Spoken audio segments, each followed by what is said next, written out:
നമുക്ക് settings on ആക്കാം. അതിൽ നമുക്ക് കാണാൻ പറ്റും ഷോർട്ട് കട്ട് അസൈബിൾ. അത് നമുക്ക് പിടിച്ചേക്ക് നേരെ മേളിൽ സ്പ്ലിറ്റ് സ്ലൈഡ് എന്ന് പിടിച്ചേക്ക്. പിന്നെ 3 ഓപ്ഷൻസ് നമുക്ക് ഓൺ ആക്കിയിടാം.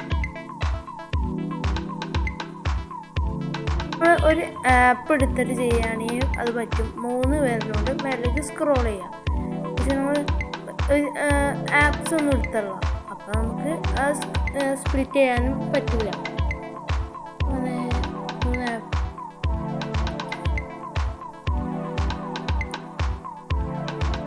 അത് നേരെ യൂട്യൂബ് ആണെങ്കിൽ നേരെ മേലേക്ക് സ്ക്രോൾ ചെയ്യാം.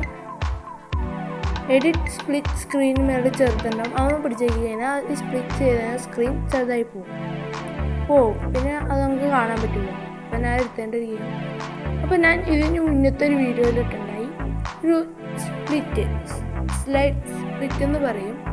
അത് എൻ്റെ വീഡിയോ ഇട്ടുണ്ടായി. അപ്പം അതാണ് ഇത്. അപ്പോൾ നമ്മൾ ഇതിൻ്റെ വീഡിയോ നേരെ നമുക്ക് താഴെ ഡിസ്ക്രിപ്ഷനിൽ നിങ്ങൾക്ക് തരാം. കണ്ടു നോക്കാം.